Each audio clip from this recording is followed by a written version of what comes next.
mauvaise habitude d'enseignement. Pour ceux qui ne me connaissent pas, je vais peut-être, avant de commencer cette soirée, enfin, je laisse un petit peu tout le monde s'installer tranquillement. Donc je me présente, je suis Nicolas Trèves, je suis professeur associé au Conservatoire national des arts et métiers à Paris, rattaché au département informatique et responsable de tous les enseignements en architecture et ingénierie système et logiciels. On a aussi un certain nombre de projets de recherche qui sont plus, je dirais aujourd'hui, sur les problématiques qui ne sont pas couvertes vraiment ce soir, mais il peut y avoir des points de convergence, on va dire, sur les systèmes distribués et les processus de développement et tous les problèmes qui sont à la mode aujourd'hui à base de data, open data, big data, etc. Et puis, dernière chose, je suis aussi responsable d'un master international avec la Chine, donc toujours dans le domaine des problématiques d'ingénierie système logiciel. Voilà, donc je vais vous parler aujourd'hui des MOOC. Les MOOC, c'est aussi un sujet à la mode. On en entend parler un petit peu partout aujourd'hui, puisque c'est quelque chose qui est, je dirais, entre guillemets, très buzzé, B-U-Z-E, pardon. Alors peut-être avant de commencer, enfin bon, qu'est-ce que ça veut dire d'abord MOOC? Ça veut dire Massive Open Online Courses, donc on reviendra là-dessus un petit peu après.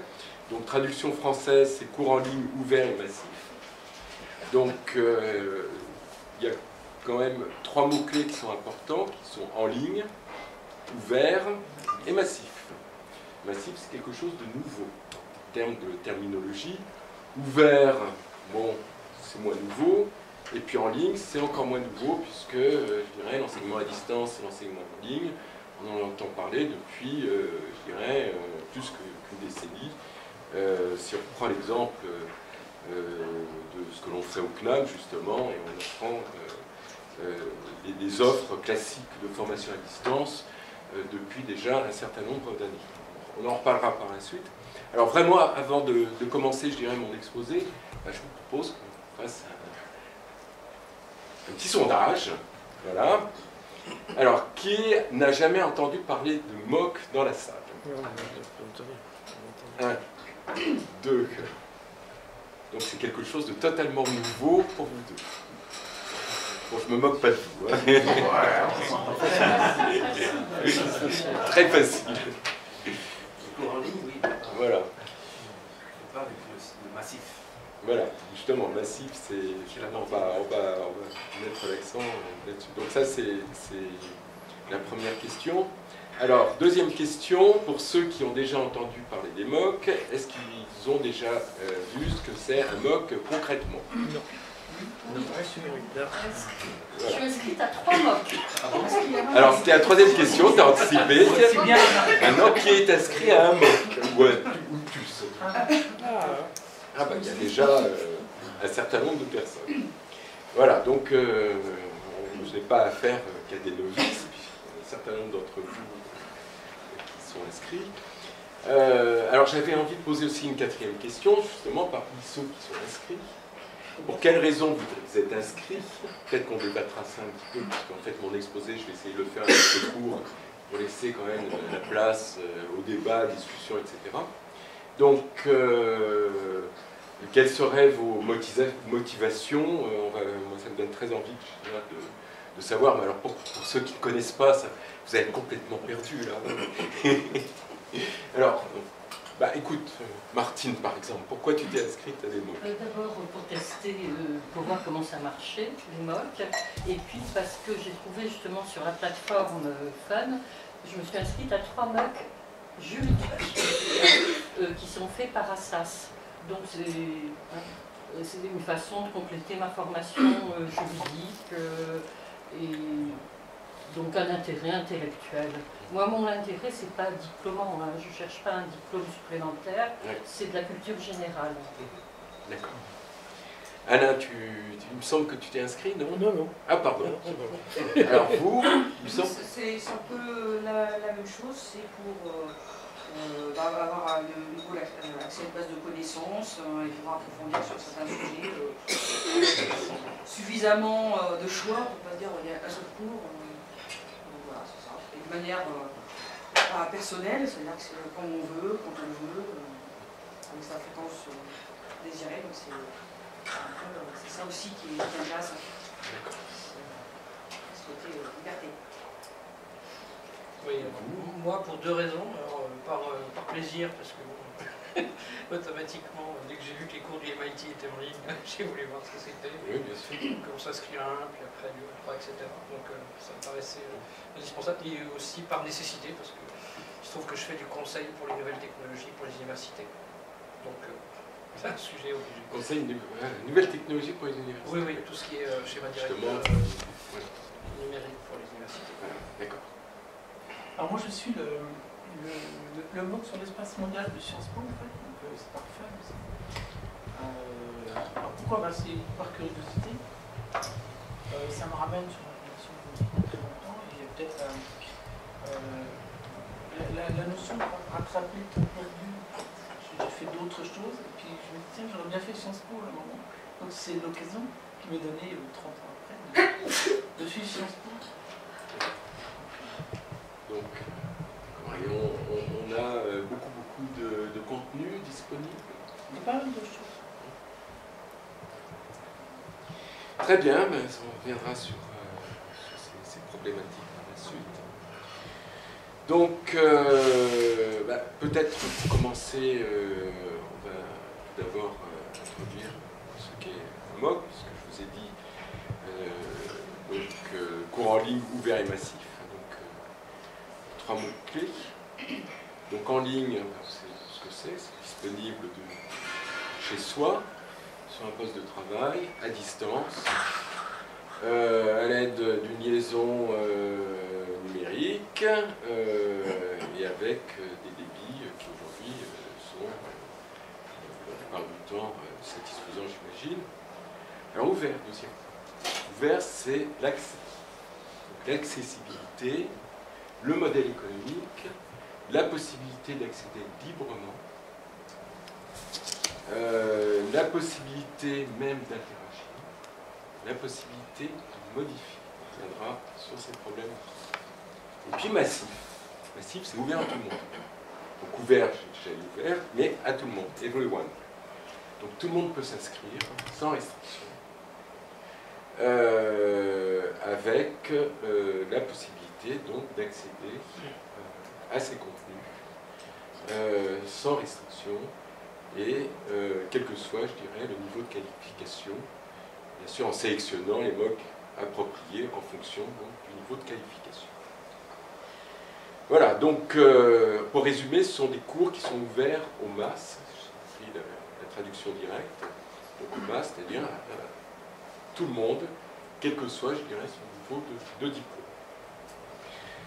Alors aujourd'hui, il y a deux approches. Il y a deux approches qui sont apparues. On a ce qu'on appelle des XMOOC. Alors les XMOOC, avant de passer à l'historique, je vais présenter rapidement ces deux approches. Alors les XMOOC, c'est, je dirais, un petit peu basé sur des cours classiques, en fait. Enfin, des cours classiques, forcément des cours magistraux, mais je dirais, qui proviennent des universités, de la part des enseignants, qui sont donc dispensés bien entendu en ligne, massivement, et de manière ouverte. Donc ce sont des cours, je dirais, qui sont plutôt dans un sens, c'est-à-dire enseignement vers, je dirais, la masse, entre guillemets, avec la possibilité néanmoins de la masse d'interagir vers les enseignements, donc de manière classique, c'est-à-dire ce qu'on voit classiquement dans l'enseignement à distance, c'est-à-dire soit par des forums, soit par des wikis, donc la possibilité donc d'interagir et la possibilité donc des enseignants d'interagir également, de modérer les forums. Il y a une couche de modération qui est tout à fait possible aussi. Je dirais que ça correspond, je dirais, à une offre un petit peu classique d'enseignement à distance, à la différence, alors je vais quand même faire mon aparté sur l'enseignement à distance classique, qui est aujourd'hui dispensé, moi je prends l'exemple de là où je travaille, qui est le CNAM, où le CNAM a été, je dirais, relativement précurseur déjà depuis au moins une quinzaine d'années, ce n'est pas plus, en développant une plateforme d'enseignement à distance qui s'appelle Pléiade, avec un arrobas pour ad, un A et un arrobas, plateforme d'enseignement à distance qui a été, je crois, la première version de cette plateforme a été mise en place, je ne me souviens plus exactement, peut-être Jean-Claude tu te souviens, c'était, je dirais, 98-99, de manière un petit peu expérimentale à l'époque, et qui s'est, je dirais, déployée dans le CNAM. Il faut savoir aussi que le CNAM a une spécificité bien précise, enfin deux spécificités, ça s'adresse à un public d'adultes qui travaille la journée, donc qui n'est pas nécessairement disponible pour suivre les cours, même si les cours seront dispensés le soir. Et d'autre part, le CNAM, il n'y a pas que Paris, et le CNAM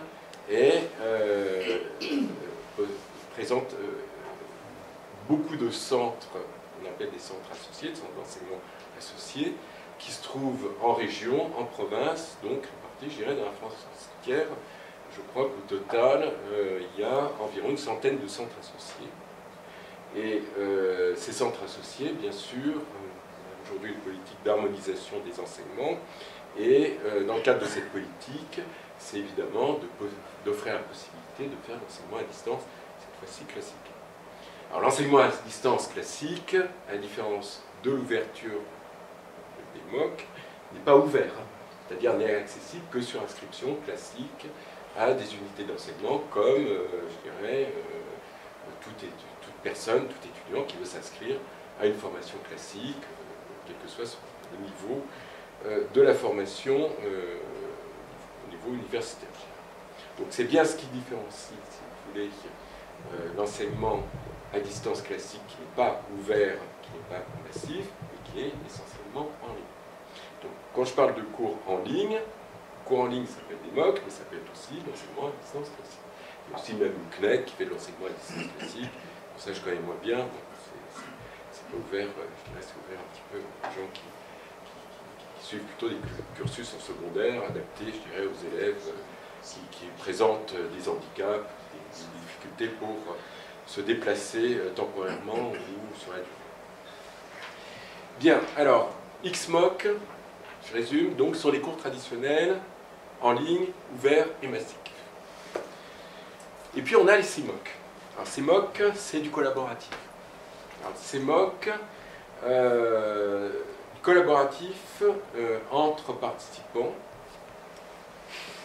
On appelle ça l'approche connectiviste. C'est le terme que je connais. Ces MOOC, c'est pas du n'importe quoi, c'est pas n'importe comment. Ils sont quand même, je dirais, contrôlés par une institution, une université.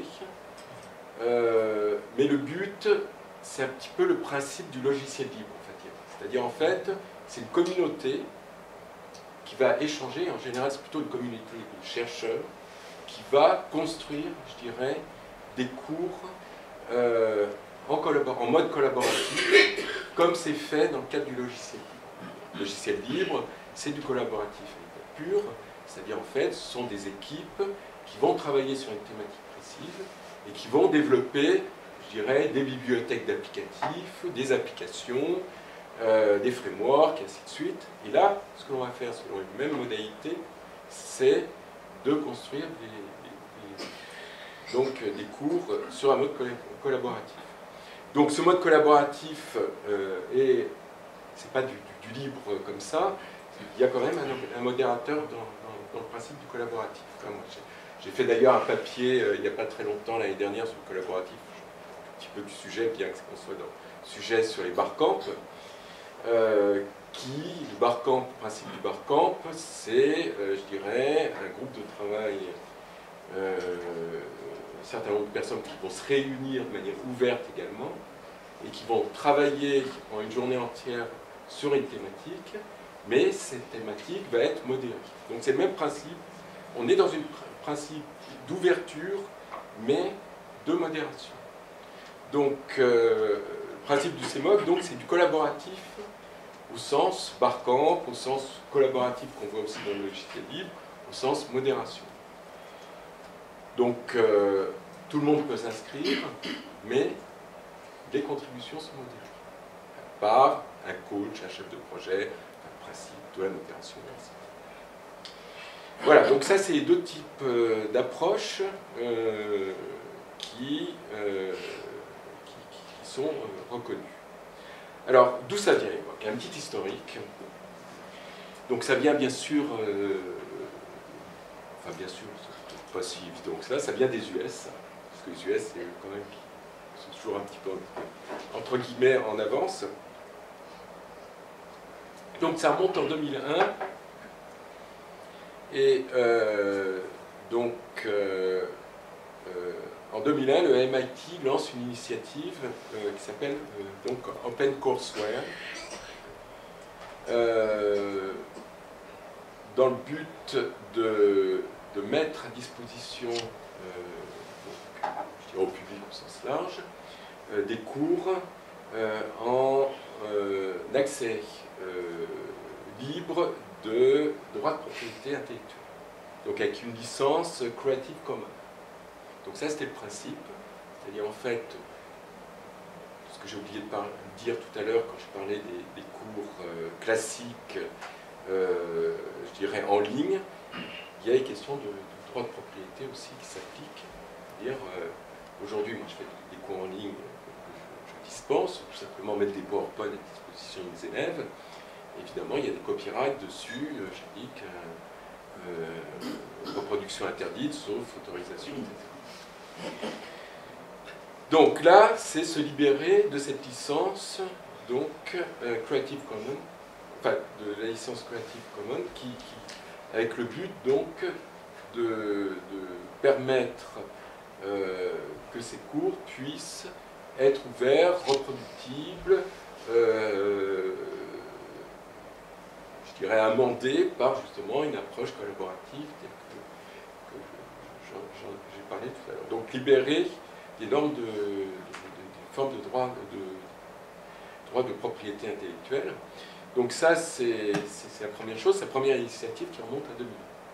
Donc en 2001, c'est l'apparition, je dirais, au MIT des premiers XMOC, avec justement l'arrière-pensée de pouvoir faire des CMOC. Alors les CMOC ont été initiés en fait en 2008 seulement, 7 ans après cette initiative du MIT. Donc par un certain nombre d'universités américaines, je ne me souviens plus exactement lesquelles, mais je crois qu'il y a l'université d'Arizona, il y en a 2 ou 3 qui ont initié ça en 2008. Donc là, initié par des universités, j'insiste bien. Donc communauté d'enseignants-chercheurs qui vont donc développer en mode collaboratif des contenus. Qu'est-ce qui s'est passé en France? En France, donc, un premier MOOC en 2005 qui était expérimental. Donc, suite à l'initiative du MIT, première mise en place, donc le terme MOOC, je dirais, bon, moi j'en ai entendu parler seulement il y a très peu de temps, hein. Moi je dirais que ça remonte à 2008-2009, hein. C'est pas quelque chose qu'en 2005, dont on entendait parler. On n'en entendait pas parler à l'époque. Donc en 2005, premier MOOC expérimental, et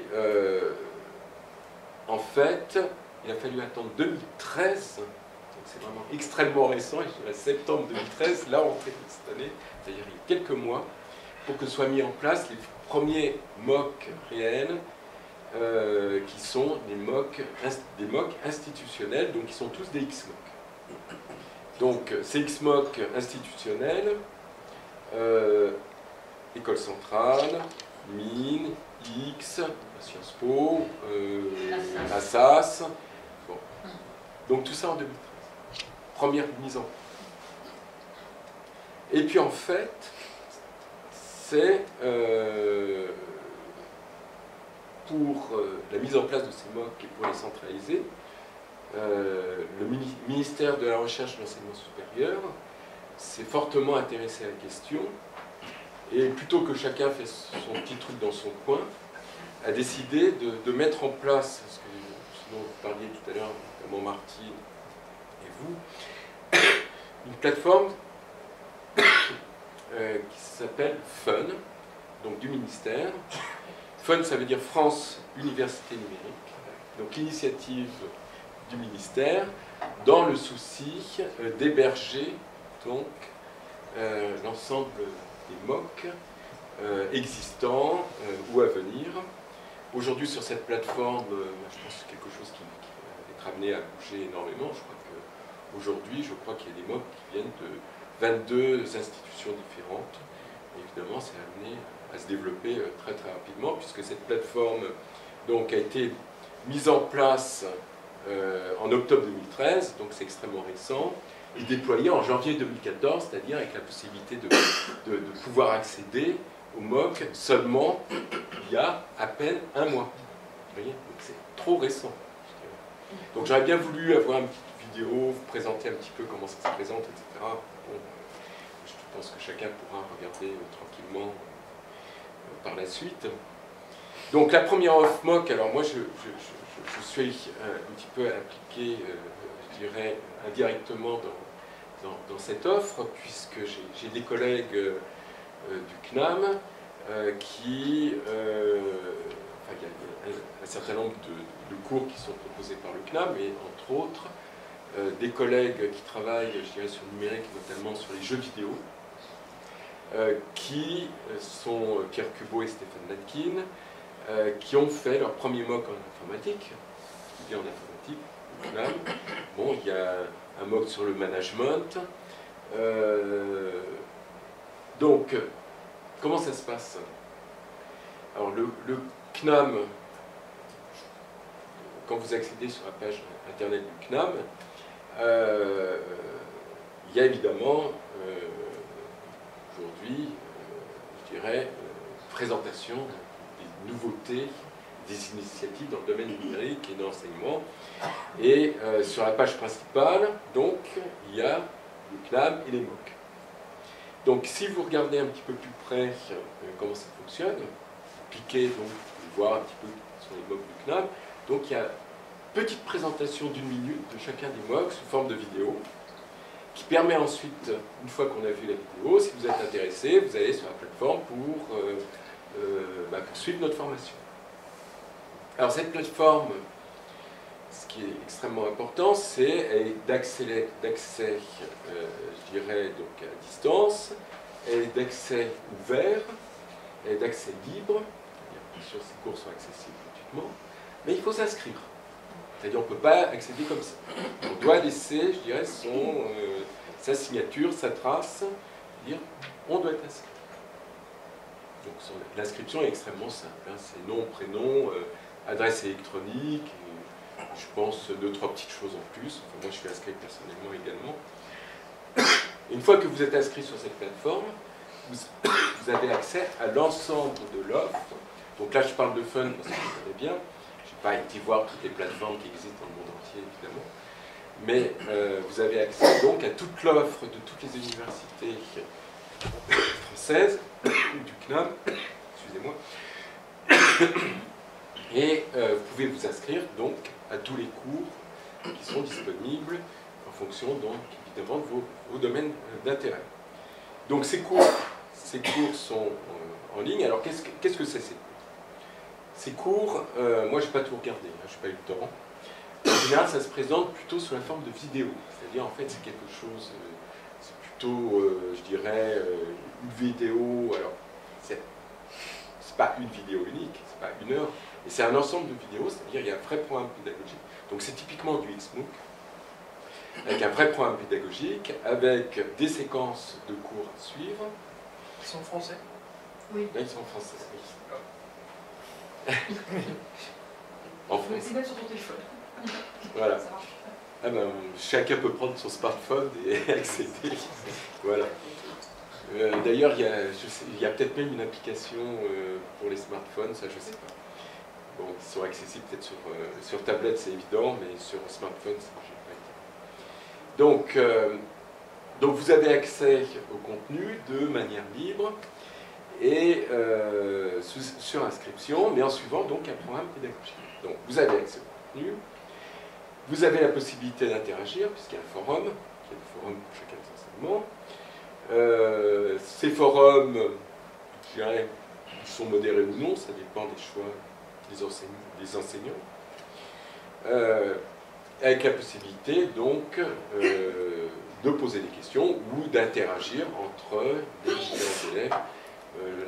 En général, l'interaction, il faut que ce soit quelque chose, je dirais, plus sur le plan personnel, du point de vue pédagogique, je suis plutôt favorable, je dirais, à modérer pour pas qu'il y ait tout et n'importe quoi qui circule, je dirais, du bruit inutile, et essayer que les contributions soient positives et constructives par rapport au contenu. Voilà, alors il y a aussi la possibilité donc de faire des certifications. Ça c'est un sujet que je n'ai pas encore abordé.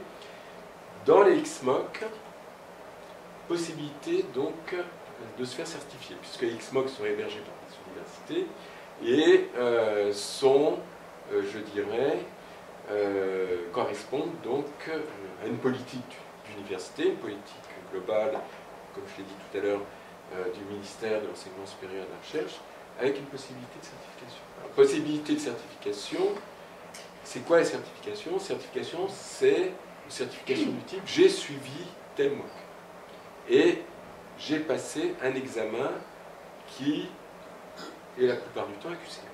Un QCM qui peut être un petit peu ouvert, mais qui comporte en général des questions effectivement ouvertes, etc. Voilà, donc voilà, alors après je dirais un petit peu certaines limites, hein, mais il n'y a pas encore de diplôme d'université, c'est des certificats. Justement, c'est les limites et on va évoquer ça par la suite, parce qu'il y a certaines limites du point de vue du MOOC qui limitent, je dirais, justement, la possibilité de suivre ces MOOC, etc. Et aux États-Unis, c'est gratuit aussi, et c'est certifiant. Alors, aux États-Unis, c'est gratuit et certifiant, mais ce n'est pas certifiant en termes de diplôme. Certifiant, comme j'ai dit à l'instant, j'ai suivi tel MOOC.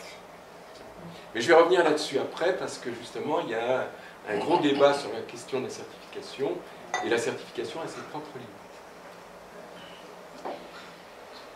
Voilà, alors, je voudrais zoomer un tout petit peu sur le terme MOOC d'une manière un petit peu plus précise. Donc, MOOC, ça veut dire donc Massive Open Online Courses. Alors, je vais prendre à l'envers, je vais commencer par Courses. Courses, c'est les cours. Donc, cours, est-ce que ces cours sont diplômants ou non? Est-ce qu'ils sont certifiants ou non? Donc ça, c'est le cours, c'est le résultat. Ensuite, en termes de pédagogie, en termes de contenu, c'est quoi le contenu? Qu'est-ce qu'on va mettre en termes de contenu? Moi, je pose la question, c'est totalement ouvert. C'est-à-dire, chacun est libre de mettre les contenus qui sont. Dans la mesure, seule restriction, les contenus doivent obéir, évidemment, à la licence Creative Commons. C'est-à-dire à la licence dont je parlais tout à l'heure, Creative Commons. C'est-à-dire ouverture.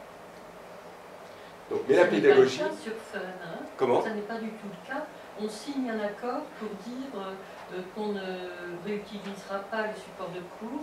Chaque élève est libre de réutiliser ses contributions, mais on peut utiliser à titre personnel le support du prof, mais pas le réutiliser à l'extérieur, hein, pas le copier. Et on signe un engagement. Ah oui, donc là, le open, il n'est pas très open, quoi. Le fun, au Le moins, fun, les trois mais que j'ai justement, vus à ça va être le Assas débat, ça sont va être le comme débat ça. après. Ça va être le débat après, c'est-à-dire en fait, un vrai MOOC respecte Creative Commons.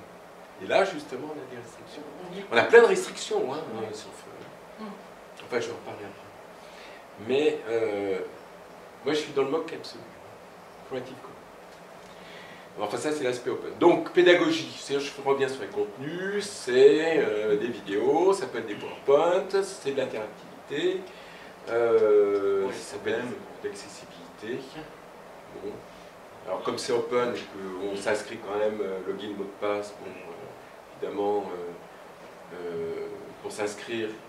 Alors quand on s'inscrit sur Fun, on reçoit quand même un mail de confirmation d'inscription, semble-t-il. Donc ça veut dire que n'importe qui ne peut pas s'inscrire avec une fausse adresse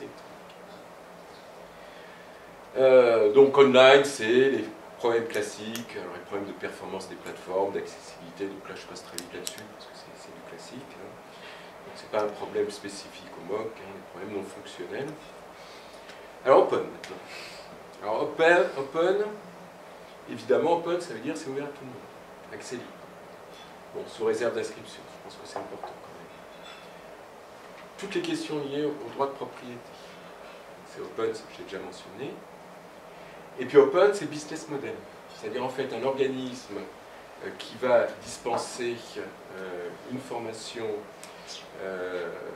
ouverte ne fera pas de chiffre d'affaires sur cette formation puisque le modèle est totalement un modèle gratuit. Donc c'est un petit peu le titre de ma conférence, justement, ce que je disais, je ne sais pas encore en parler, parce que le titre de la conférence c'était des MOOC, est-ce que c'est une révolution, je dirais, de l'enseignement, ou est-ce que c'est un outil de marketing? Et justement, quels sont les mythes des MOOC de façon générale, et quelles sont, je dirais, les opportunités. Voilà. Et puis le terme massif.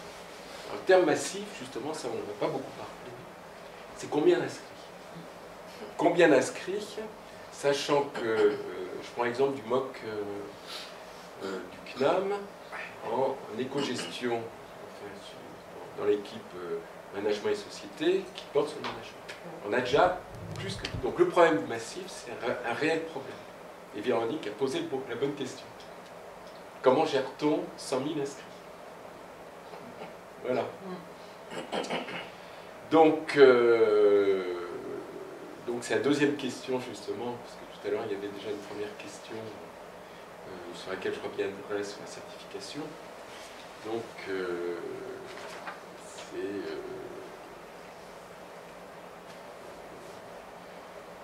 voilà, donc ça, c'est la deuxième réserve.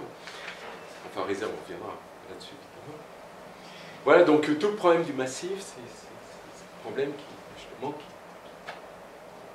c'est la disponibilité du prof. Enfin bon, on posait des questions au prof qui répond « Écoutez, j'ai déjà passé beaucoup de temps à préparer ce cours. Hein, je cite, vous êtes 6 000 inscrits, plutôt sur le cours d'initiation au droit, là, et je ne pourrai pas répondre à toutes vos questions. » C'est compréhensible, c'est bien. Bah, oui. Alors je pense que la réponse n'est pas forcément bonne. C'est pour ça que je pense, enfin moi c'est un petit peu un point de vue personnel, je pense qu'un MOOC c'est tel qu'il est. Alors, il faut regarder tout ce qui se fait évidemment, mais puisque c'est du massif, la bonne réponse serait de dire si vous voulez avoir plus d'informations, inscrivez-vous pour le fameux cours classique. Il n'a pas dit ça. Voilà, il n'a pas dit ça. Mais je serais tenté un petit peu en prenant un discours, voilà. Voilà, maintenant, si vous voulez creuser vraiment les choses, bon, maintenant, il faut s'inscrire. Donc, tout le problème, c'est massif, évidemment. C'est le gros problème. Si je reviens aussi sur le problème de la certification. La certification, on passe des diplômes en ligne. Problème de la certification. On n'a aucune preuve, si on passe des examens en ligne, on n'a strictement aucune preuve que c'est bien l'inscrit qui passe l'examen en question. Donc ça, c'est une deuxième limite aussi. Donc on ne peut pas délivrer une certification réellement diplômante à la MOOC. C'est pour ça on peut juste délivrer une certification, dire j'ai suivi tel MOOC. Donc là, c'est une deuxième limite.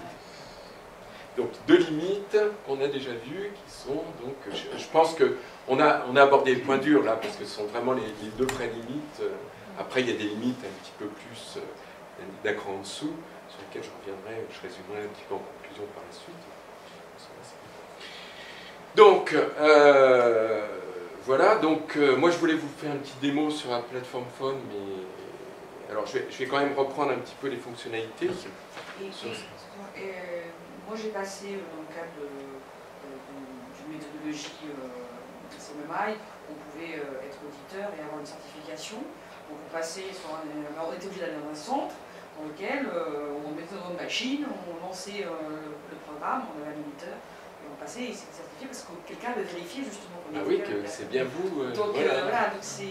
Toute la différence est là. Le cours est lisible en mode, mais il y a un filtrage pour être bien sûr. Ah oui, alors si je reviens. S'il y a des mécanismes qui existent comme ça en ligne pour identifier, parce qu'on a un mécanisme de sécurité ou quelque chose permettant de garantir que c'est bien soi, oui, ça pourrait devenir certifié. Oui, alors peut-être avec de la biométrie, etc. Il y a toujours la possibilité. Ça n'empêche que n'importe quel étudiant peut être accompagné de son voilà, c'est ça. n'importe quoi. Oui, disons ça règle pas le problème. Ça règle pas le problème si c'est un examen sans document. Parce qu'effectivement, là, on vous fouille les poches, on enlève le téléphone. Ça ne règle. On a ça tout seul. Donc effectivement, on ne sait pas s'il y a quelqu'un à côté. C'est juste une opération différente. La certification est pour personne y compris au cours de l'apprentissage. On peut très bien avoir un MOOC et après aller dans un centre. Vous passez le QCM, oui, c'est ça. Alors on sort du. Voilà. C'est deux choses différentes. Mais après, bon, on doit s'inscrire de manière classique. C'est ce qui fait la différence. Moi, je reste vraiment au MOOC à état brut tel qu'il est. Après, évidemment, ce qu'on a déjà dit, c'est la possibilité ensuite de s'inscrire à un certificat classique, à une formation classique, à une UE classique, à un diplôme classique, etc. Donc la plateforme Fun, alors je vais passer rapidement parce que je crois que j'en ai parlé. Alors ce que je voulais dire sur la plateforme Fun, alors ça c'est mes collègues, alors ils font un cours très classique finalement, avec calendrier pour les inscriptions, ils ferment les inscriptions le 20 février, les cours se déroulent du 15 février au 20 mars, il faut suivre les cours sur la période, et puis après le 20 mars, les cours ne sont plus disponibles avec possibilité donc de passer de la certification à distance, etc. Donc c'est très classique, finalement, je trouve même un petit peu trop rigide et classique, puisque l'ouverture est un petit peu limitée. Si vraiment on a un calendrier de cours, comme de la formation à distance classique. Alors le principe, c'est, donc il y a le cadre strict, durée précise, un forum de discussion. On incite les élèves à suivre 4-5 vidéos de 20 minutes par semaine. Donc les contenus, c'est ça. Un QCM autocorrectif. Donc ça c'est important parce que la possibilité d'être autocorrectif ne nécessite pas un effort du prof pour corriger. Et puis, donc ça c'est les exercices sous forme de QCM, où les élèves s'entraînent. Et puis l'évaluation, donc c'est une épreuve finale sous forme de QCM. Voilà. Donc après enregistrement des résultats, puisque tout est automatisé.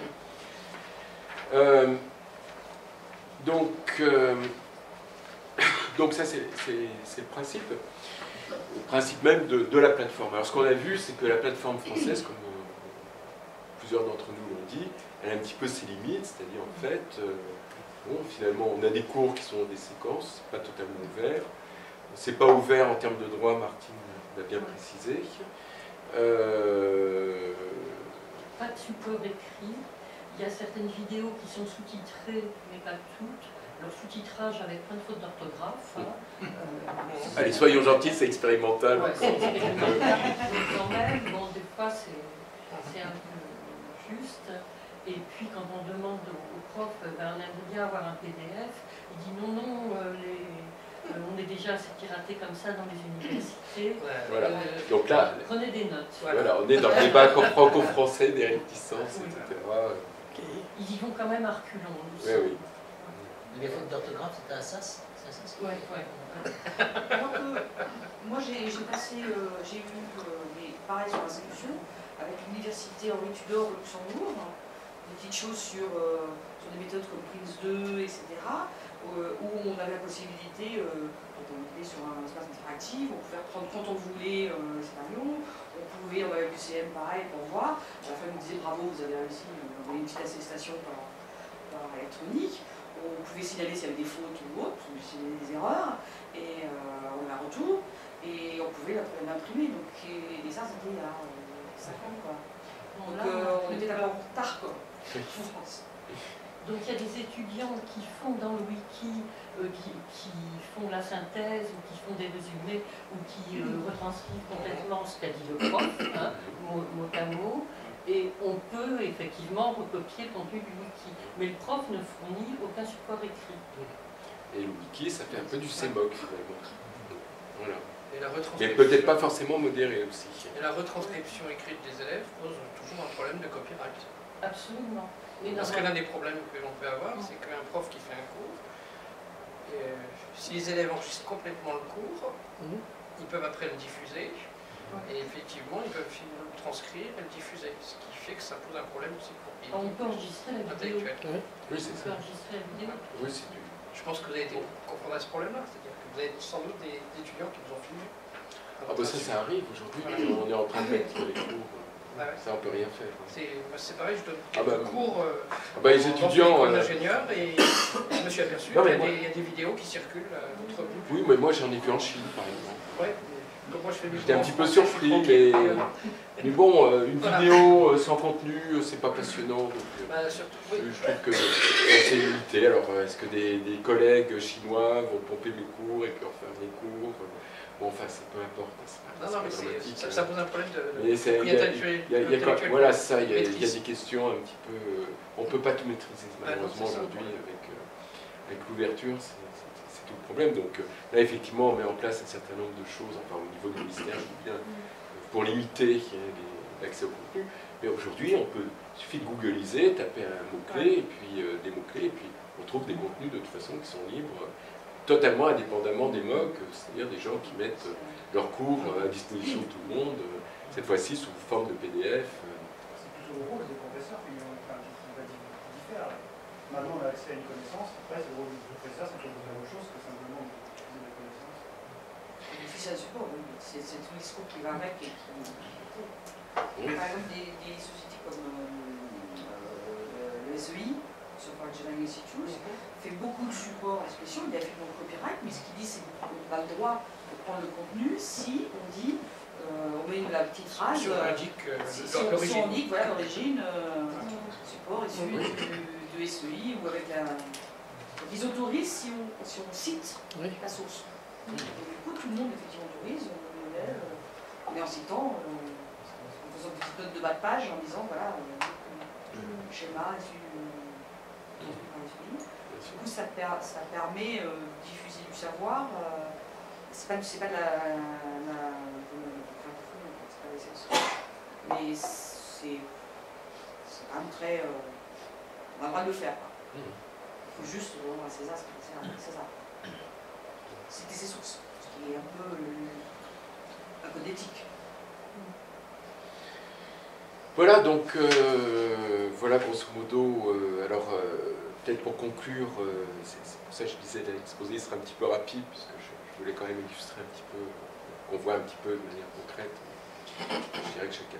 Puis on va débattre un petit peu. Alors, pour résumer, je dirais qu'il y a quand même des opportunités, hein, je trouve que c'est quand même un moyen de diffuser le savoir au grand public, aux personnes qui sont intéressées par un thème. Donc c'est une diffusion massive des contenus, hein, et ça marche, ça marche. Quand on entend parler de MOOC, il y a 10 000, 100 000 inscrits, ça marche. Alors effectivement, la question, c'est les inscrits, est-ce qu'ils suivent? Mais déjà, c'est pas le problème, hein, il suffit déjà de constater qu'il y a des inscrits, donc des gens qui s'intéressent. Deuxième chose, c'est l'accès libre, quoi, la gratuité. Donc ça, c'est aussi quelque chose de très positif du point de vue du public qui va accéder, je dirais, à des contenus, à du savoir de manière libre, hein, puis il y a des choses extrêmement intéressantes. Et je pense qu'aujourd'hui, il y a une offre qui est en train de se mettre en place qui est extrêmement intéressante. Donc, il faut vraiment voir ça de manière positive, c'est-à-dire en fait l'accès au public à des contenus, à du savoir, accès de ce public dont il n'aurait pas accès si cela n'existait pas. Alors les limites, on en a déjà parlé aussi, hein, on a parlé des droits de propriété, On a parlé de la certification et de la diplomation, hein. Donc ça c'est, je dirais, le problème dur. Prenant l'exemple que j'ai mentionné tout à l'heure, à savoir, est-ce qu'on a la preuve que celui qui s'est inscrit, c'est celui qui passe la certification. Ensuite, le côté massif et la pédagogie, on l'a abordé, mais on l'a peut-être pas suffisamment approfondi, mais c'est un réel problème, c'est un côté massif. C'est-à-dire, comment gère-t-on 10 000, 100 000 inscrits de manière sérieuse du côté enseignant? C'est totalement impossible. C'est-à-dire, en fait, un enseignant, il a son MOOC, il a sa charge de travail. Bon. Alors, je raisonne aussi du point de vue enseignant, c'est business model. Business model, bon, il met ses cours librement, il travaille, je dirais, librement ou entre guillemets gratuitement sur le temps passé, puisque comment est-il rémunéré? Bon, s'il y a des organismes publics et qu'il y a une volonté politique, bon, ben, tu as ton MOOC, donc on te rémunère tant, ton MOOC, ça marche. Maintenant, est-ce que ça marche de manière systématique? Est-ce que le business model est pérenne? S'il y a nécessité, au-delà de la mise en forme et la mise en place de contenu, il faut assurer une réelle pédagogie derrière pour 10 000 ou 100 000 inscrits. Je dirais que c'est une vraie équipe d'enseignants derrière.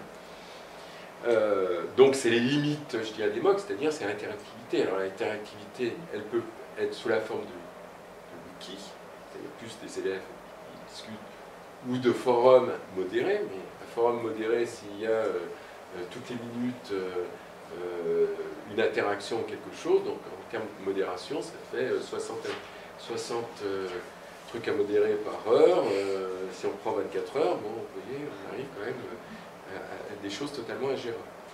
Donc ça, c'est encore une limite, je dirais, donc sur le plan pédagogique.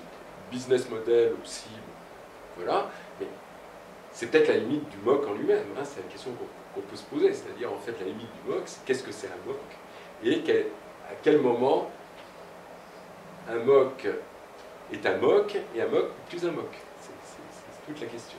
Et par rapport à quelqu'un qui fait un blog et actuellement, c'est pas un MOOC, mais qui fait un blog et qui renommerait son blog MOOC parce qu'il est c'est plus en forme que ce qu'il faisait avant. Enfin, je pense à des blogs sur action de projet où les gens mettent en ligne un certain nombre de choses et de le faire un peu plus interactif, où il y a même des forums, etc. Leur business model, c'est de se faire connaître en tant que consultant, en tant que... Voilà, donc c'est la notoriété du business model quelque part. Et puis évidemment des pubs sur le site. Ça pour un blog, c'est la notoriété. Est-ce que MOOC, c'est pas aussi ça?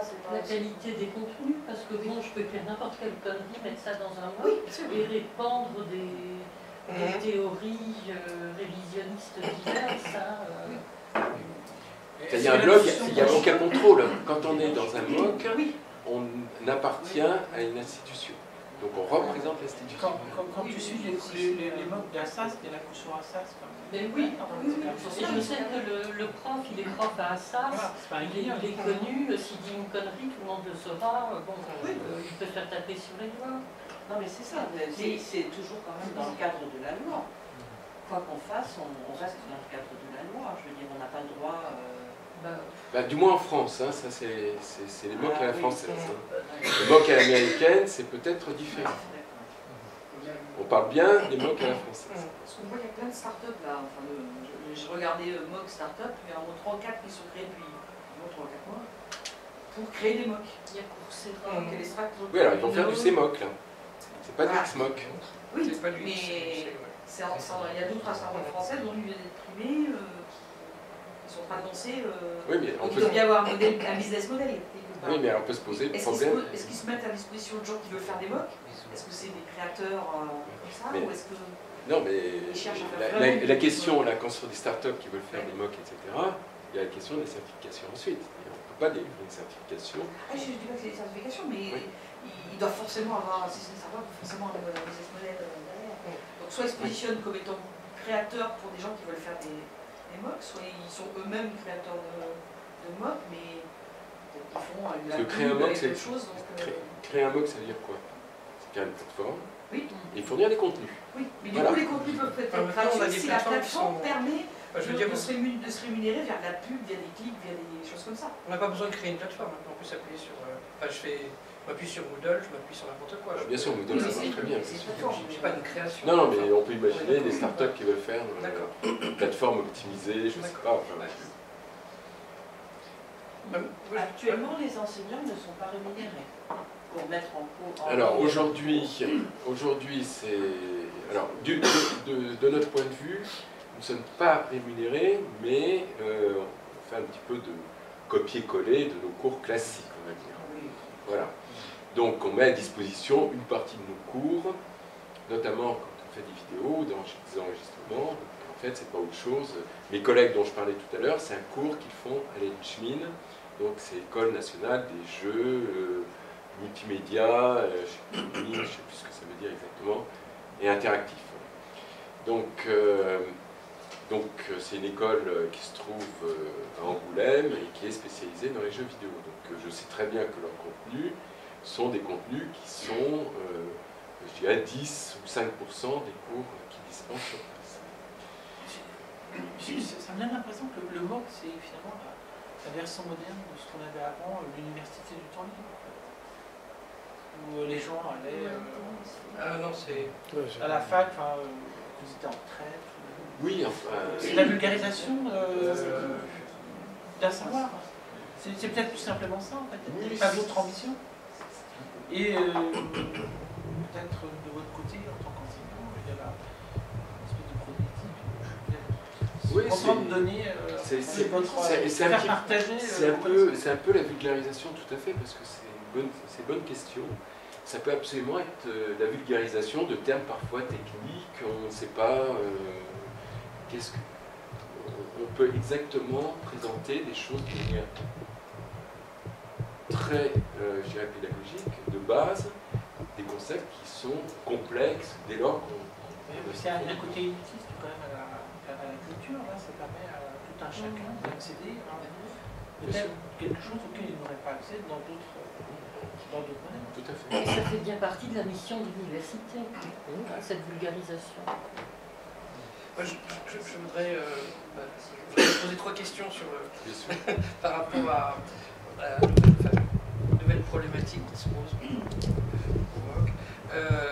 que je rencontre un peu partout à droite à gauche. La première chose, c'est que je voudrais avoir votre avis sur le fait que par rapport à des enseignements qui sont payants, c'est-à-dire plutôt des écoles privées, moins les universités parce qu'elles sont missionnées pour ça. Qu'est-ce que comment vous voyez l'impact que ça peut avoir en termes de concurrence, c'est-à-dire des cours qui sont libres, par rapport à des cours qui sont payants dans des organismes, des universités, des écoles privées qui elles font payer. Donc est-ce que ça ne va pas révolutionner, changer la concurrence au niveau international? Ça, c'est un premier point. Pour les universités, c'est un peu moins grave, puisque effectivement, elles ont un budget, etc. Le deuxième point, c'est que, pour rebondir sur ce que disait monsieur, ces cours sont basés sur de nouvelles techniques pédagogiques. Donc des pédagogies actives, des pédagogies basées sur l'exploitation de multiples documents, des documents numériques, des documents sonores, etc. Des documents dans le domaine de la santé, l'imagerie médicale, avec des liens et des cursus, on appelle ça des chemins pédagogiques totalement différents. Donc on change totalement le mode linéaire du cours habituel d'un professeur. Donc en quoi ces MOOC vont perturber l'ensemble du corps enseignant qui se trouve, je pense que vous êtes confronté au même problème que moi, c'est-à-dire que le cours ex cathedra, maintenant, il est perçu comme ringard par nos études. Par rapport à ces participants. Je termine ma troisième question parce qu'après je ne vais plus m'en rappeler. Et troisième question, alors là on est plus dans l'anecdote, mais vous l'avez peut-être perçu par le biais de ma question précédente. Je m'intéresse aussi aux livres numériques et l'un des problèmes que je voudrais soulever, c'est les cours en français. C'est-à-dire en fait, le problème de la langue française, c'est-à-dire que les cours existent, mais massivement, ils sont en anglais. Et est-ce qu'on n'a pas un problème pour au moins les pays francophones pour défendre les enseignements en français. Voilà. Alors, c'est plus anecdotique, mais ça m'interpelle parce que... Voilà. Voilà. Les avoir en français. Et oui, et puis on parle de cours online, vous dites justement, on a accès à tout, mais effectivement avoir accès à tout en anglais, en France, c'est pas terrible. Voilà, donc ça, je dirais Voilà, que c'est trois quasiment un questions atout. sur lesquelles j'aimerais avoir votre avis. C'est un atout, le dernier point, c'est vraiment un atout que l'on peut avoir par rapport à justement ce qui est dispensé. Si vous permettez, je vais juste Oui, oui, non, mais je vous en prie. J'ai lu une tribune d'Olivier il y a quelques semaines, qui était signée par les syndicats d'enseignement supérieur, justement, qui disait le MOOC, c'est une vaste escroquerie. Pardon, je t'ai entendu. Une vaste escroquerie. J'adore. Ça revient En gros, voilà, c'est ça vient ce que disait le serveur en question, le savoir professoral. Ah oui, C'est sûr, en France, c'est ça. Ah bah, Une chose n'est pas habituée. Donc vous fuyez le MOOC, quoi, en gros. oui, parce que j'ai pas soulevé le Je fait serais que... pas aussi négatif quand même. Ouais. Parce que là, vous parlez, on parle de MOOC, et on parle surtout de l'enseignement supérieur. Mais il se développe la même pratique pour l'enseignement avant bac. Oui, alors, Et donc ça pose le problème de un élève Pour qui dit mais pour ça sert à quoi d'aller en cours de maths en pour troisième l'enseignement alors scolaire, que de oui. toute façon j'ai un cours qui est beaucoup mieux fait par un super professeur en sur le net. J'ai le cours de médecine. Oui, Mais enfin, bon, oui, non, mais là, on revient je ne vais pas étendre le débat. on revient toujours au même problème, c'est le problème de la certification ou de la diplomation. Tout à fait, ouais. On peut toujours suivre ce que l'on veut sur Internet et voir ailleurs ce qui se fait en pensant que c'est beaucoup mieux que ce que l'on suit sur place. Mais il faut avoir à l'esprit, évidemment, non, bon, on passe un examen, des contrôles, etc. Mais ça peut être positif parce que c'est toujours bien de regarder autre chose que son propre prof, etc. Là, je parle plus au niveau de l'enseignement scolaire, et notamment l'enseignement secondaire. C'est toujours intéressant d'avoir un second avis sur quelque chose, etc. Il ne faut pas que ce soit une marge de manœuvre et une diversion par rapport au cursus scolaire classique. Bon. Donc, je suis embêté, on a digressé un petit peu. Donc, vos questions, en fait, c'était d'une part sur la nouvelle pédagogie. Par exemple. Voilà, donc... pardon? Et les nouveaux supports. Oui, c'est ça, les nouveaux supports. Donc, les nouveaux supports, est-ce qu'ils sont réellement nouveaux par rapport à de l'enseignement, je dirais, classique, présentiel, ou dans mes cours classiques, j'utilise aussi des vidéos, j'utilise des PowerPoint, sans que ça me pose moindre problème par ailleurs. Effectivement, moi j'utilise toujours des choses, toujours mon paperboard, tableau, etc. Donc ça, on peut pas faire du mock. Donc finalement, est-ce qu'il y a une révolution en termes des contenus, enfin plutôt des formats des contenus par rapport aux contenus qui seraient plus traditionnels. Aujourd'hui, chose qu'on utilise de plus en plus dans l'enseignement classique, c'est tableau interactif. Tableau, vous cliquez quelque chose, vous avez un PowerPoint, vous pouvez rajouter des commentaires, vous enregistrez sur votre ordi. Donc ça permet même aux élèves de jouer au tableau, de rajouter des trucs, en fait, d'enregistrer votre cours tel qu'il a été fait à partir d'un support de base avec une forte interactivité, cette fois-ci en présentiel, et qui est enrichissant pour tout le monde. Donc ça, c'est évidemment les limites aussi de l'enseignement à distance. C'est même pas les MOOC. Donc, on ne peut pas tout faire. Moi, je pense que les MOOC, c'est une opportunité, comme on disait tout à l'heure, diffusion du savoir, de manière massive, mais diffusion du savoir a des limites. Des limites, déjà, dont on a déjà débattu, à savoir la diplomation, la gestion des enseignements par les enseignants, la gestion des élèves, donc la certification, et éventuellement, de cran plus bas, modèle économique. Alors maintenant, si on parle des MOOC hors université, qu'est-ce que c'est un MOOC hors université? On parlait des blogs, des choses comme ça. Est-ce que ça a un sens de développer un MOOC? Et quel est l'objectif d'un MOOC qui serait dispensé dans un objectif essentiellement de diffusion de quelque chose? Moi, je suis un peu provocateur. Je dirais outil publicitaire. Voilà, pour un produit, pour quelque chose, on peut imaginer une boîte qui fait son MOOC sur quel produit. Il y a des certifications aussi, de certaines entreprises, des entreprises qui dispensent des certifications techniques. Moi, je pense Microsoft et Cisco, par hasard comme ça, mais c'est ce qu'on entend plus. Donc, effectivement, ils peuvent très bien développer leur MOOC et proposer donc des contenus qui vont ouvrir à la certification. Et la certification, comme on disait tout à l'heure, elle ne se fait pas chez soi, mais elle se fait quelque part, et on paye quand même 5 000 € pour avoir la certification. Ouais, mais du coup, est-ce qu'il y a une différence entre les MOOC et le e-learning justement, classique voilà. qui nécessite je pense que Cisco ne fera pas de la certification gratuite. Voilà, je serais assez surpris. Non, ils vont faire du MOOC pour faire de la pub. Voilà. C'est pour ça que c'est un peu limite de l'escroquerie, comme vous disiez tout à l'heure. Enfin bon. Je ne sais pas si j'ai répondu à toutes vos questions, si j'ai oublié quelque chose. Est-ce qu'au delà, vous avez une différence entre les élèves qui sont passés par les cours de e-learning et ceux qui sont en présentiel? Alors là, en termes de formation classique, ils sont inscrits aux unités d'enseignement. Il y a des unités d'enseignement qui sont dispensées en présentiel, il y a des unités d'enseignement qui sont dispensées à distance. Et ce que l'on fait traditionnellement, je dirais, dans l'enseignement à distance, on fait du regroupement. Du regroupement, c'est-à-dire en fait,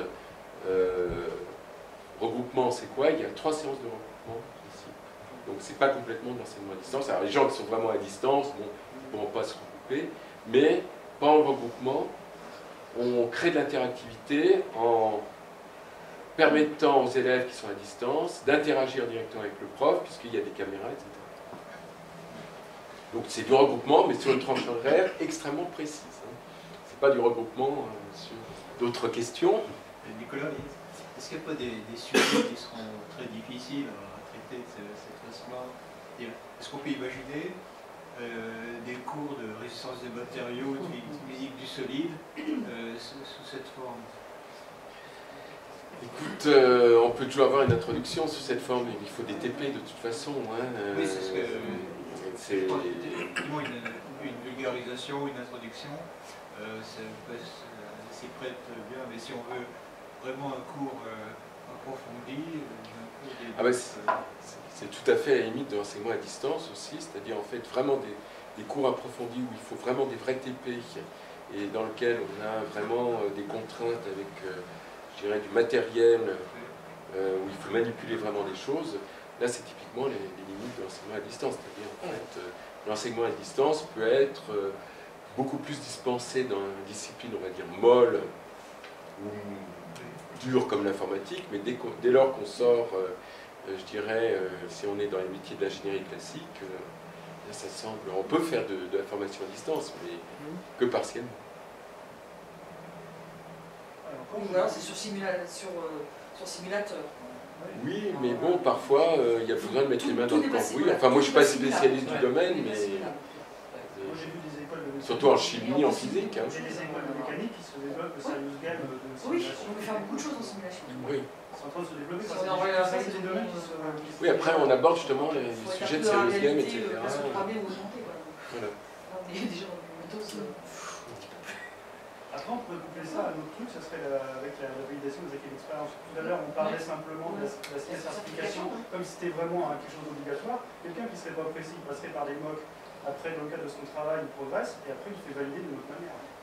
Oui, c'est ça. C'est-à-dire, on peut toujours faire de la VE. On n'est pas toujours sorti de... Alors, qu'est-ce que je voulais dire d'autre? S'il y a 10 000 inscrits, on pourrait très bien imaginer qu'il y ait plusieurs enseignants qui de façon interactive. Non, ça peut ouvrir justement vers des nouveaux modèles d'enseignement.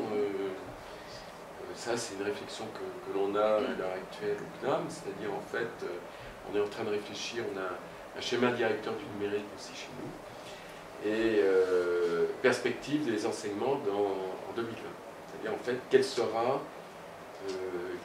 quelle forme auront les enseignements en 2020. Est-ce que ce sera à 100% du e-learning? Sous quelle forme? Comment ça se passera? Quel sera le rôle des enseignants? Est-ce que l'évolution, je dirais, des métiers de l'enseignement et de la pédagogie. Donc ça, c'est des réflexions, je dirais, qui sont menées complètement de manière transverse au niveau du CNAM. Ce n'est pas du tout des problèmes d'informatique, ça, hein, c'est des problèmes de pédagogie. Et qui sont... C'est une réflexion aujourd'hui interdisciplinaire, groupe de travail. Il y a un vrai gâteau économique sur la formation permanente dans les entreprises aujourd'hui. Si les entreprises inscrivent leurs salariés, leur demandent de s'inscrire dans des MOOC, on voit bien qu'il y a des boîtes qui obligent leurs salariés à suivre des cours le soir après la journée, mais on va être en train de supprimer le gâteau de toutes ces boîtes qui vendent de la formation permanente. Hein, c'est de la concurrence loyale, déloyale, je ne sais pas. Oui, alors la formation permanente, effectivement, ça c'est... Là, on est dans un terrain de... Oui.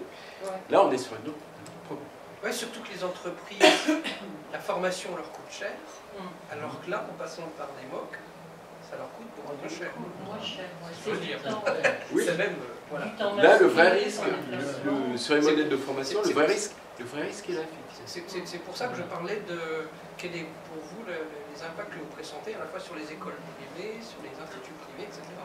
Les instituts de formation en partie. Alors, les impacts sur les instituts de formation, justement, là, je crois qu'on a adressé la bonne question en termes de formation continue. Justement, ça présente un risque pour ces instituts, dans la mesure où ils ne délivrent pas de diplôme ou certification. L'impact est beaucoup moindre pour une certification privée de type, par exemple, Cisco, Microsoft, on en a parlé tout à l'heure, puisque là, il y a une délivrance sur un produit bien précis. Par contre, ce sont des formations un petit peu généralistes, formations continues, je pense à un certain nombre de boîtes, des organismes, des boîtes de formation. Là, ça peut avoir... Mais, oui, là, ça peut avoir les sociétés de services en informatique, aujourd'hui, typiquement, ne dépensent pas leur budget formation. Auprès du FAFIEC ou autre, là, à midi, c'était justement Hervé Schauer qu'on discutait de formation à la sécurité, et Hervé disait, eh ben, on n'arrive plus à vendre de la formation.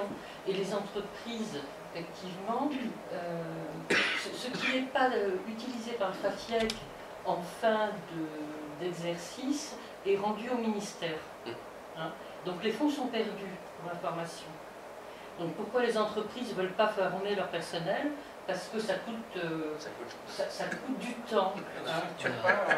Oui, pendant ce temps-là, ils ne vont pas travailler, ils ne vont pas être productifs. Même si c'est financé par le FAFIEC ou un autre FAF, hein, malgré tout, c'est du temps perdu. Donc c'est de la perte sèche. Du temps non facturé. Voilà. Il y a un autre problème aussi, c'est que souvent les fonds de formation minimum légal est fait, mais c'est toujours plutôt les fonctions de cadre de management et pas forcément formation pratique. Donc certains savent quand même bien utiliser les fonds de formation. En tout cas, tout n'est pas consommé par les entreprises. Hein. Il y en a une partie non négligeable qui revient au ministère. Si cela fait, mais eux peuvent faire ailleurs. Oui, je ne sais pas, parce que moi j'ai entendu dire qu'il y avait des milliards effectivement qui sont dépensés, je crois que c'est de l'ordre de 30 milliards, ou peut-être un peu plus, par l'ensemble des entreprises, je pense en France, pour la formation. Et effectivement, il faudrait voir quel est le bilan. Peut-être il y a un nouveau business model à développer, peut-être en payant les enseignants pour qu'ils mettent des cours en ligne, pour qu'ils soient interactifs avec les publics. Je ne sais pas, il y a peut-être quelque chose de nouveau à inventer. Oui, tout à fait. Si le système n'est pas satisfaisant. Tout à fait, non, mais ça, je pense qu'il doit y avoir des réflexions qui doivent être menées, et je pense qu'aujourd'hui, peut-être pas nécessairement chez nous, mais aussi ailleurs, je pense que il y a des choses qui sont menées aux États-Unis. Hein. Dans les universités américaines, c'est clair. Alors maintenant, effectivement, il faut savoir quelles sont les tendances, vers quoi on s'oriente. On en saura, je pense, d'ici 1 ou 2 ans, on en saura beaucoup plus. fait une remarque tout à l'heure dans ce que vous disiez sur la prospective et le rôle de l'enseignant dans les 5-10 ans.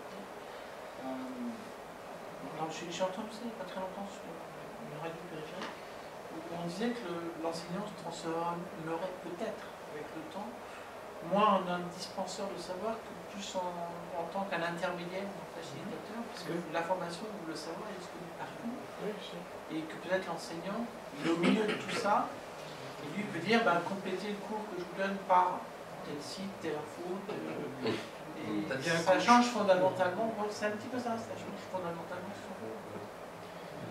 Oui, enfin, il doit maîtriser quand même le savoir. Alors, effectivement, oui, mais après, donc il dispense quand même. Il dispense le savoir, oui, mais il multiforme, multisource. C'est plus son savoir. Non, mais ça dépend des professions. Effectivement, de toute façon, le savoir, on n'est pas la science infuse à dispenser son propre savoir, puisque de toute façon, dès lors que l'on fait un cours, on reprend toujours un certain nombre de choses qui existent depuis ailleurs. Et, donc, le métier de l'enseignant en lui-même ne changera pas, je pense, sur le fond. Là où il changera, c'est sur la forme. C'est-à-dire la forme, il ne sera pas devant son tableau. Je sais pas. Moi, je suis assez persuadé. Moi, quand j'étais étudiant, le prof de fac, c'était le DU, il savait tout, c'était son savoir, on ne remettait pas en question, ça ne s'est même pas venu à l'esprit d'ailleurs pour contester quoi que ce soit. Peut-être que maintenant, cette autorité est peut-être un peu remise en question, je sais pas. Est-ce qu'il n'y a pas aussi un autre aspect qui va changer? C'est l'aspect végétarien. Ce qui est très mal en vidéo risque de voir dans un modèle de mock. Mais ça s'appelle la pédagogie. À un moment donné, un professeur a pas seulement besoin d'être bon, mais aussi besoin d'être pédagogue. Oui, c'est ça. Et mais c'est pas uniquement. Et puis il y a les centres d'intérêt aussi. Si on est sur du Pierre Gilles de Gênes, il a été réputé pour faire passer des situations complexes.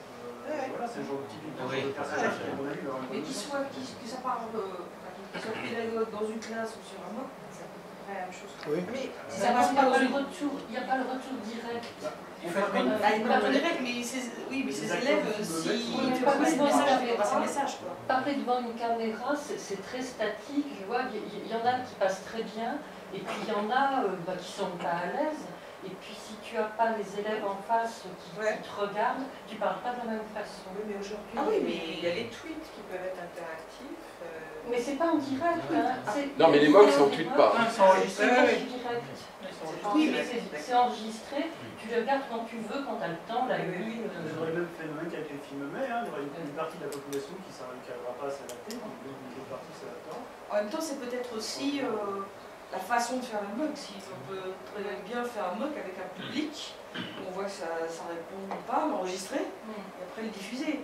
Par contre, si la personne passe très bien, peut-être qu'elle répétera 40 fois son mock comme un film. Donc il y a des gens qui sont très bons en théâtre et pas bons en cinéma, peut-être que là c'est la même chose, et qui ont, ou alors ils passeront des supports et ils auront leur voix derrière s'ils ne passent pas à l'image. Donc il y a aussi des façons de faire. Après, il y a de toute façon, c'est la pédagogie, c'est l'attractivité des contenus, la pertinence des contenus par rapport à une population. C'est sûr que si on fait des mocks hyper spécialisés, est-ce qu'il y aura la même audience qu'un mock extrêmement vulgarisation et grand public? Voilà, justement, c'est pour ça qu'il faut prendre avec la plus grande prudence tous les critères d'audience que l'on peut avoir, totalement indépendamment de la personnalité du prof et de la pédagogie. Après, il y a, je dirais, l'adéquation du contenu par rapport à la population, etc. Après, effectivement, il y en a qui peuvent très bien faire leur vedette en faisant un cours de vulgarisation, Bac+1, en étant un grand enseignant-chercheur, tout est possible.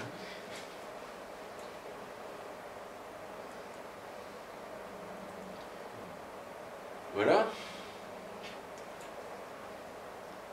Donc, vous savez tout sur les mocks aujourd'hui.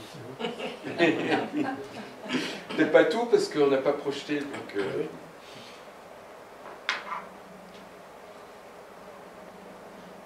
bien la quadrature du sujet.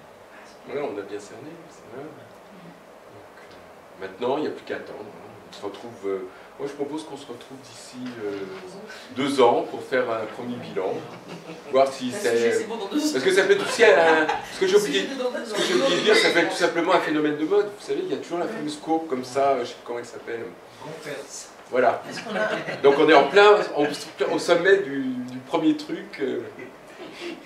Voilà. Revenons dans 2 ans.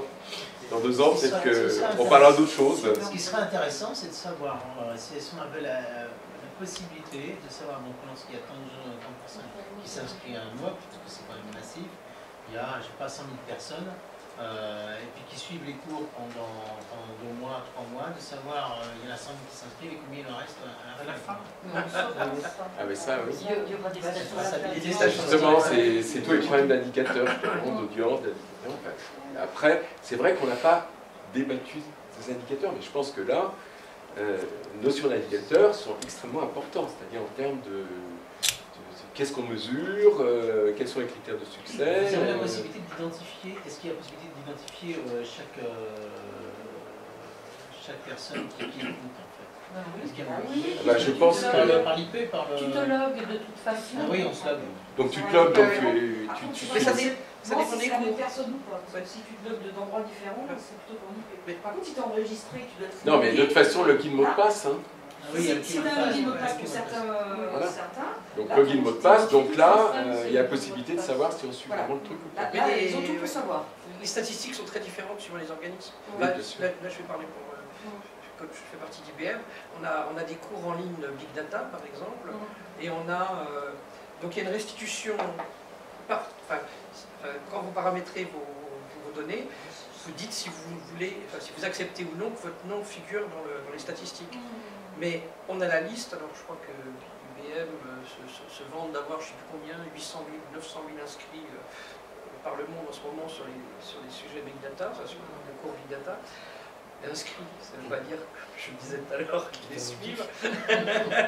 Et donc je suis allé voir les statistiques, et on a un truc tout bête, c'est qu'en fait, on délivre par morceau, c'est-à-dire qu'il y a un premier morceau qui est ouvert à tout le monde, et le deuxième morceau est ouvert à tout le monde, mais il faut avoir suivi le premier morceau, le premier module, avec un QCM qui permet d'accéder au deuxième module, etc.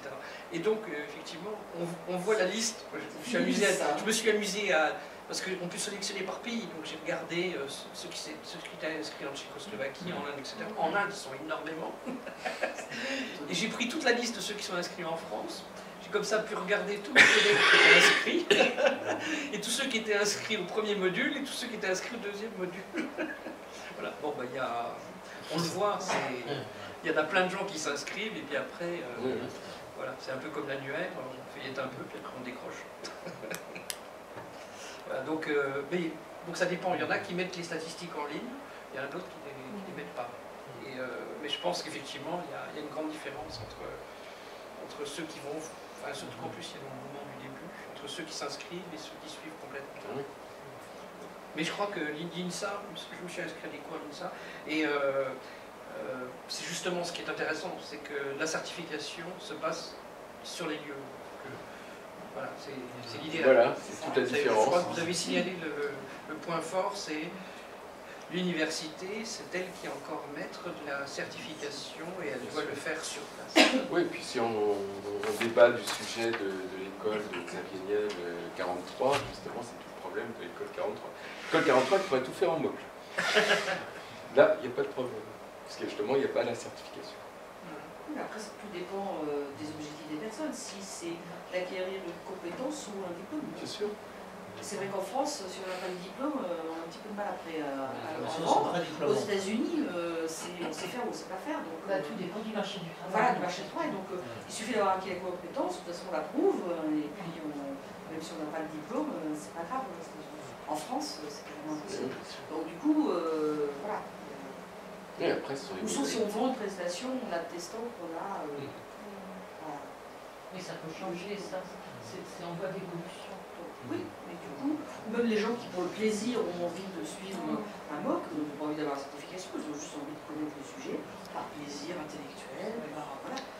Donc ces personnes-là, c'est tout à fait intéressant d'avoir le MOOC, parce qu'elles n'ont pas une envie avoir le diplôme. Donc il faut que les deux existent.